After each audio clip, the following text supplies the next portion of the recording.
What's up everyone, back again for another figure review, and today we have got something that I don't do a whole lot on this channel, Power Rangers stuff. So if you saw my pretty recent haul video, you'll know that I picked up a few new Legacy figures pretty recently. Figured I'd take another stab at this line after being let down with the few figures that I have purchased, and we have got one that is already a controversy and unfortunately for a fan favorite figure. So we have got the new gold ZEO Ranger from Bandai here. People are calling him the Mustard Ranger because there is no gold on this guy. So as far as packaging goes, he's in the standard Legacy style box. I like the packaging here. I think presentation's pretty good on these, especially for Bandai. That's not really their thing. The back has a shot of the other figures in this wave, so it's a mix of ZEO and Dino Thunder figures, and then it's also got a shot of the Build-A-Zord for the ZEO Megazord. So let's pull this guy out and take a look.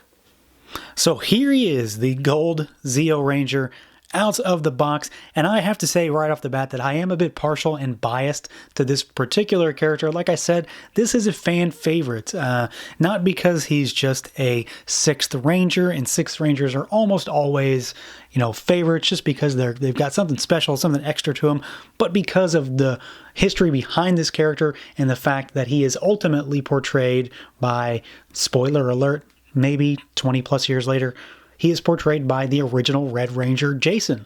So, you know, that's a big thing. People love Jason and people love the Gold Ranger. And the unfortunate problem here is that there is no real gold anywhere. He is cast in what is, I suppose, supposed to be gold, but it's not gold. And if it wasn't their intention, then they cheaped out on the product by not paying for any real paint, because there's not a lot on this figure.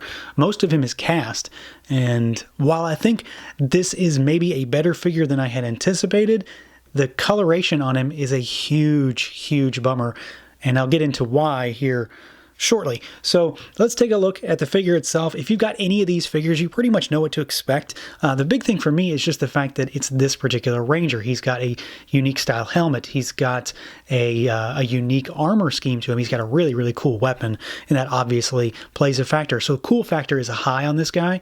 It's just some execution problems that really bug me. I can say safely that I do not have any QC issues outside of the paint, if you want to call it that, like I did with my green and white Rangers, Green Rangers specifically. So let's take a look at him real quick. Like I said, if you've got any of these before, you know what to expect in terms of articulation and sculpt. And they're basically all the same for the most part. All the males are built on the same body, which is added stuff tacked on. So the head can swivel, it's got a hinge, arms can go out, they can swivel at the bicep, all the way forward, double jointed at the elbow, and then they have ball hinges at the wrist, which is really nice. You've got up and down, and then you can swivel all over. He does have a crunch, waist twist. The legs, although I hate the style of the joint just because of how it looks aesthetic-wise, are ultimately very useful. Full splits, all the way forward, really far back, thigh cut, double jointed knee. The knees are a little bulky, and so are the calves on this guy, so he doesn't go too far back, but more than you need usually. There's nothing at the boot for these, but they do have a rocker and a hinge at the ankle. So in terms of articulation, you know, they are pretty much on par with standard figures of today, basically. Now, as far as the sculpt on this guy goes, I think they did a pretty good job with the sculpt. I do like the helmet design. Like I said, the bodies are basically cookie cutter bodies for this particular line with stuff added on. So you've got the bangles on the arms and the wrist, and on the like the guards on the knee and the calves, and then of course you have his really cool ZEO style shield with all of those little intricate carvings in it. And you can turn them around, you can see there's some sculpted detail inside of the back of the calves and on the back of the shield. So yeah, I mean, I do like the way he looks, and I'm really partial to this design. I think it's a really cool 6th Ranger design. Most people are pretty partial to Rangers with shields and armor, and this guy is no exception. Now, as far as paint goes, again, that's the problem point here. So there's not tons, and ultimately what should have happened is that he should be gold, and he's really not. He's more of a slightly shiny kind of yellow mustardy color.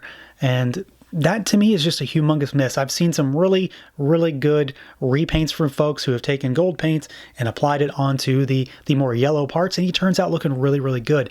There is paint on the visor of the mask, and unfortunately, and I've seen this a few times, this is the only one I could find, so I grabbed him. The lines at the top of the design on the mask do not line up correctly. They are slightly off.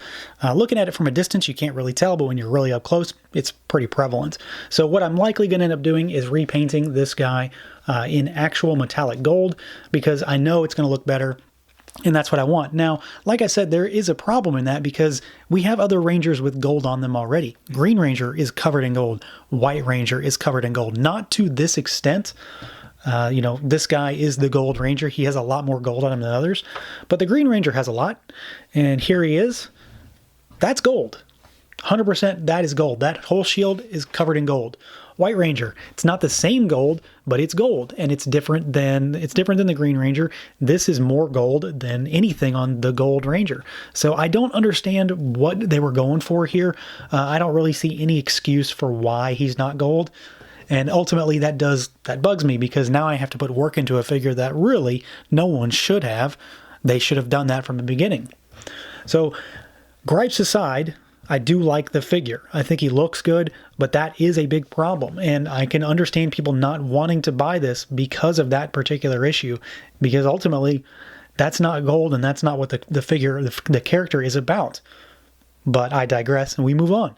So aside from the figure, which again I like, I think he's cool. It's a good figure, and I'm glad that I like it compared to past experiences. He does have the gold battle staff, which I think is a really, really cool design. It is sculpted really well. It has the same coloration problem with the so-called gold, but there's other colors on there as well, silvers and reds, and of course black for the actual handle. He holds it really well in both hands, and it's sculpted really well. It's probably one of my favorite parts of the figure, just because it's a really unique design, and ultimately it looks really cool, and he looks really cool holding it. So overall, I think you pretty much know where I stand with this figure. I like the figure, I like the character, I like the design, and it's a good action figure. It's one of the better figures that I've gotten Power Ranger-wise in a while, so that's a plus. Of course, there is that one glaring negative with the paint, and the fact that they just didn't do it. There is no explanation or reason why he couldn't have the same type of gold as the White Ranger or the Green Ranger when this guy is the Gold Ranger. So that's as much complaining as I'm going to do about this guy. I am going to paint him. I am going to fix him. I don't know that I'm going to be able to do the helmet because I am not an artist. I am not a customizer. And I don't think I have a steady enough hand for those tiny lines, but I can do the bigger stuff on the body armor. And I think ultimately that will bring this figure to the next level. But at the same time, it should have been done and I shouldn't have to do it. So that is going to do it for this look at the Power Rangers Legacy Series Gold ZEO Ranger from Bandai America. Feel free to like, comment, subscribe, and share. And until next time, guys.